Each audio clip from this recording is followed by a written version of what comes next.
So today we are going to see the structure of the Spring Boot application. We'll see where to write configuration, where to write our code, where to write code for testing and all. Okay, so we'll start using this. Right. So when you create an initializer project of any Spring Boot, with Spring Boot initializer or a Maven, you'll get this format of structure. So the first is your project name, then you have .idea folder which is IDE specific folders. So this we will not touch anyway, and the source is where we are going to write everything. Okay, so in the source we have main, we will write our Java code. This test is a file or directory in which we write the test cases of any function that we want to test, and this is a target. That is when we write something and if we want to deploy it anywhere or if we want to share it with someone, we'll share the jar file so that we don't want anyone else to modify or do any other. Right. So we have some plugins like Surefire or many other things which will generate some reports and all, and if you mention where to produce that report, that is fine. Otherwise the default location of everything that is generated by the Spring framework will be stored in the target. So this is the cases which we wrote. The dot class files of those source codes is here. This is the generated sources. Here we'll have our .jar file with the name whatever we mentioned in the pom.xml. So this pom.xml is a place where we write all the dependencies, all the environment variables, all the plugins, and some properties which will be used by the dependencies like version, scope of any dependencies. As suppose this is a dependency and I want it to be used by the application only when testing is going on, so I'll write scope test. So like that we have different dependencies and its related configuration kept in the pom.xml, right? And okay, that was the surface level overview. Now we'll go in detail. So in the Java, here we will create many modules, parent module, child module, that depends on our design. But basically in every module what we have is controllers, DAO which is data access object, DTO which is data transfer object, then we have service and utilities. This is how every developer follows and the recommended way, but it is not something specific to Spring that it will detect only these packages, nothing like that. As in resources, we have application.yml, application hyphen environment name.yml. These are something which we have to follow for the naming convention, but not that is not the case with all these packages. Okay, now why we write this and what is the use, that we will see now. So first we'll have some models for suppose. Okay, that is that we will classify in the later part.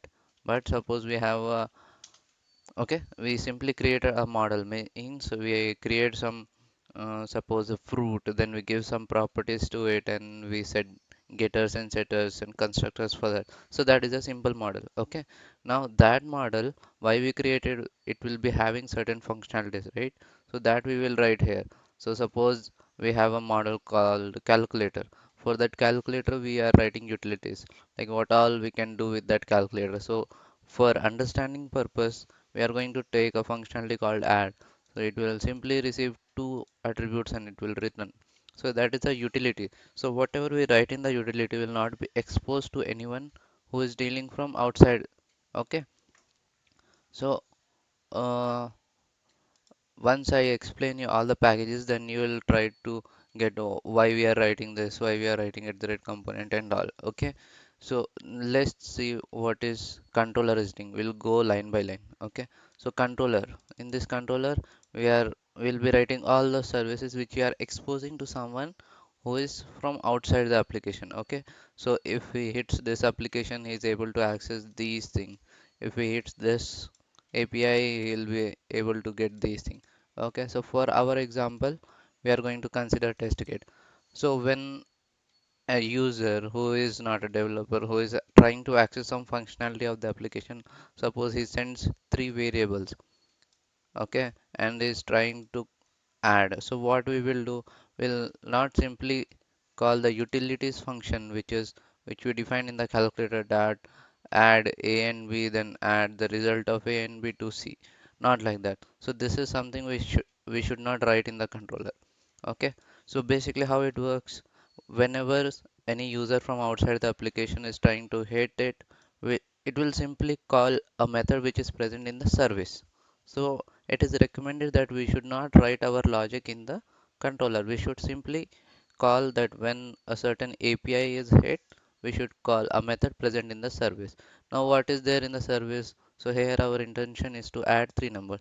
Now in service we'll write functionalities which deals with the handling of the function which the end user from outside the application is trying to get. Okay, so he wanted to have addition of three numbers, so here we defined that method which add three numbers. Okay, now our business logic will be written in service and our utilities. Okay, so here our main intention was to add three numbers. So what we are doing, adding three numbers, getting the result of that, and then we are adding the result of this with the third number, and then we are returning. So basically our main logic was written in the service. Now these methods is specific to our application. So those, okay, for suppose add is the method which is specific to our application, which is done by a model called calculator. So this calculator functionality is written in utility. So we are fetching this calculator from, if you can see here, we are fetching that calculator from utility, and using AutoWire we are creating the object of calculator. No need to worry about AutoWire service. All this is later part. So as of now we are simply trying to understand what is the structure of our application is, right? So the methods which are going to be used by service is something which is specific to our application, so which we will define in calculator, I mean utilities. So it is, we have a model, the functionalities provided by the model will write in the utilities. So in model, suppose you have a model called ABC, then you will have ABC functionalities written in the ABC utilities. Okay, now in the usage of those utilities will be done in the service, and this service methods will be called in the controller.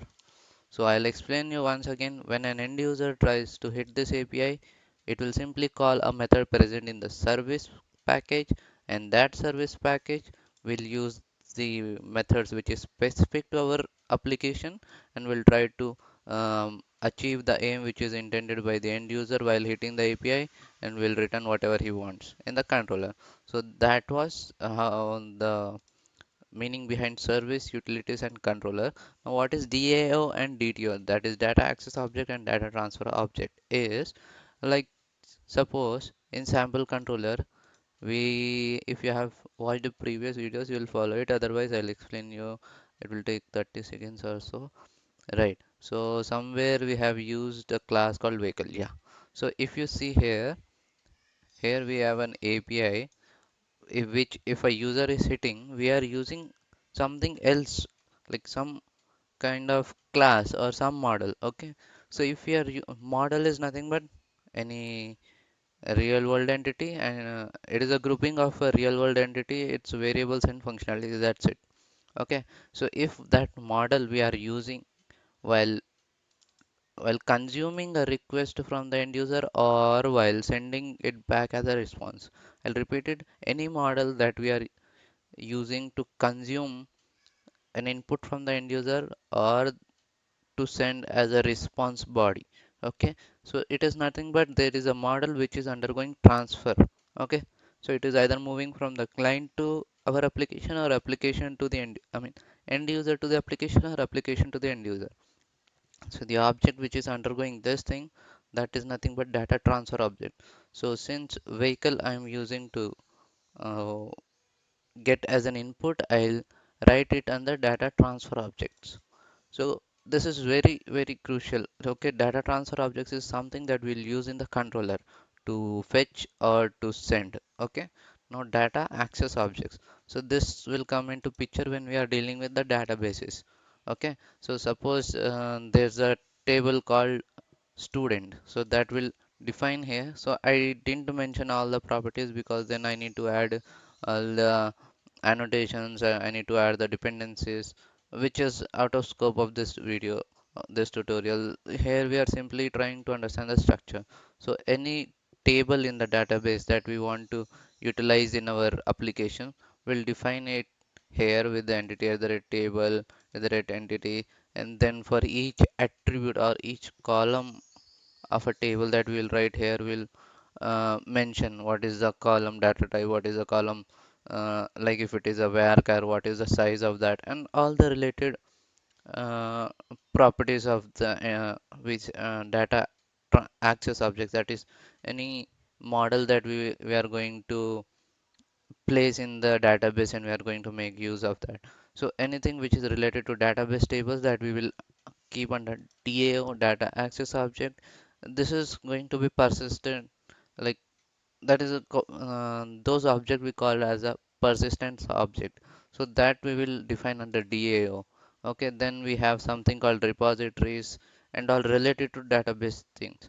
Okay, so for suppose we have a called student, then instead of defining a method to fetch, like select a star from table name where, or simply get all, select star from table, okay, all these are something which we can get from the framework itself. So these are the basic functionalities which are provided by the Spring framework. So we need not to define again how to write a query to get all to, or to delete all, or to modify any specific based on a primary key.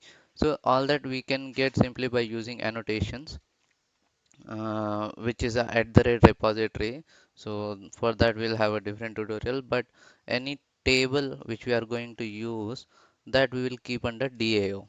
So I'll give a slight touch once again.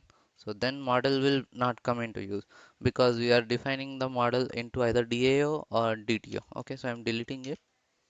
Right. So controller is expose all the APIs which end user outside from the application can access it.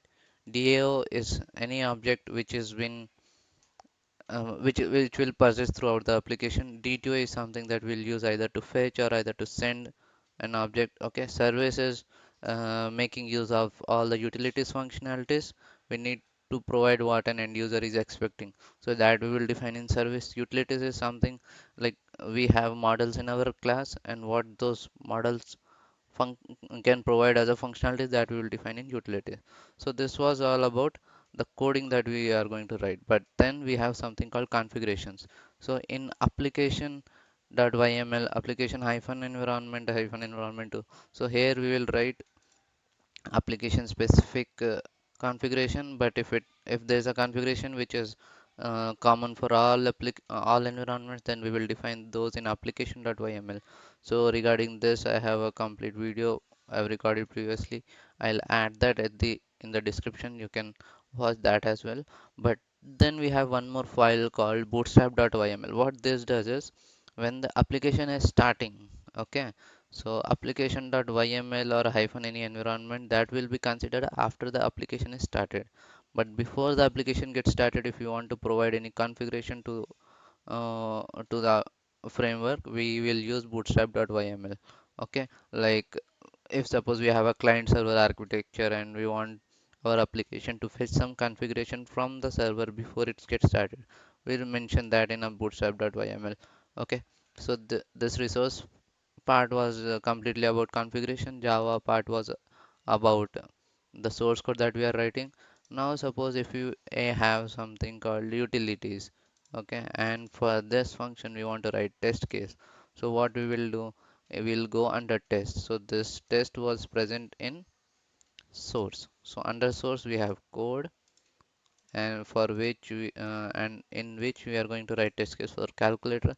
So in this Java, we are going to create a module, P module, C module, utilities, and then we are going to create a class called calculator test, and then in that calculator test class, we are going to write test cases.